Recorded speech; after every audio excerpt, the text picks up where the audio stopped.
Malawak at mayaman ang lupain sa bayan ng Malvar. Perfect na taniman ng iba't ibang fruit-bearing trees tulad ng langka.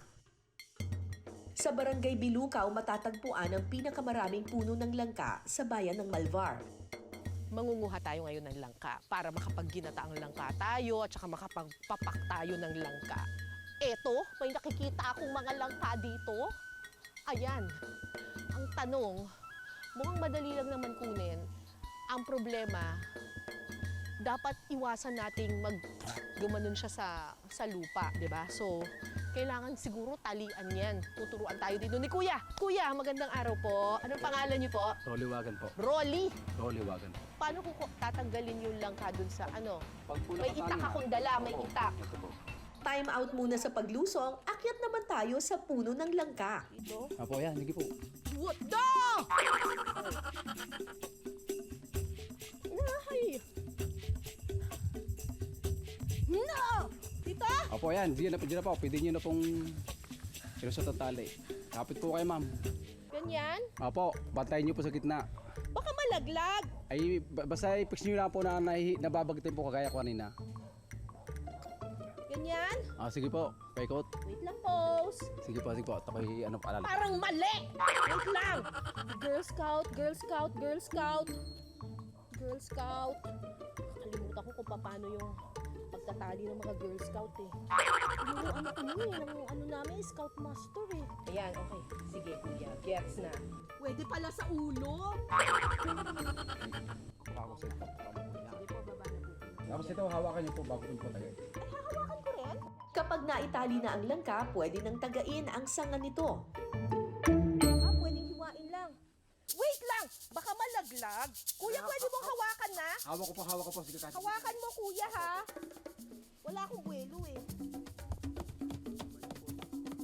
Dito! Mali.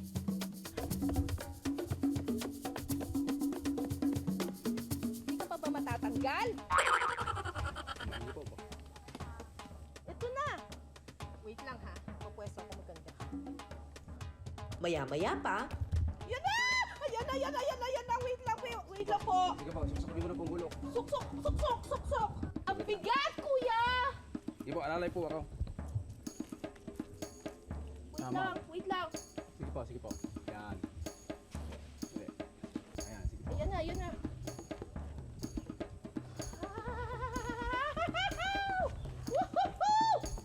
Wait lang po. Ano na po? Hihiwain na natin yung langka. Ganyan lang? Apo po, tulak. Diin po. Tulak. Diin. Bakit po? Paikot. Yan, ganyan po.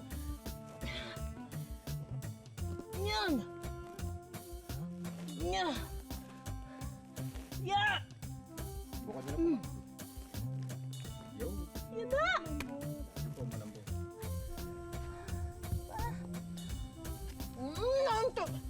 Tamis. Ito matamis. ang mga langka na itinanim nila Kuya Rolly kabilang sa variety na Magnolia. Mas maputla ito kumpara sa ibang klase ng langka. Pero pagdating sa tamis, hindi ito magpapatalo. Marap! Kapag hinog ang langka, masarap itong papakin. Kapag hilaw naman, masarap itong ulamin. Alam niyo ba mga kapuso na ang langka ay isang popular na alternative to meat? Hindi masyadong overpowering yung lasa niya kapag hilaw. Nakaka-absorb siya ng maraming flavor, tapos very fibrous pa siya. Kasama ko ngayon si Chef Mark at ang ituturo niya sa atin ay isang popular na meat dish pero pwede pala sa langka, caldereta. Sa isang kawali, maglalagay ng margarine. Igigisa ang luya, bawang, sibuyas at kamatis. Ayan, lumambot na ng husto yung kamatis natin. Pwede na natin ilagay yung susunod na ingredients. Ito po ay tomato sauce. Ketchup. Opo, pag dagdag kulay dito. Lagyan din ito ng toyo at oyster sauce. Timplahan ito ng asin, paminta, at saka ilagay ang gata. Lagyan ito ng atsuete water, liver spread, at cheese. Sunod na ilalagay ang napakuluang langka. Titimplahan ng kaunting asukal at saka pakukuluin sa loob ng 3 minuto. Kapag napakulo na, lagyan ito ng siling haba. Tikiman time na! Actually ako, favorite ko ang ginataang langka. Ang sarap. Pero ito, bagong twist to Pwede na palang ikaldereta yung langka Pero ang susi sa tagumpay, kailangan malambot talaga yung langka.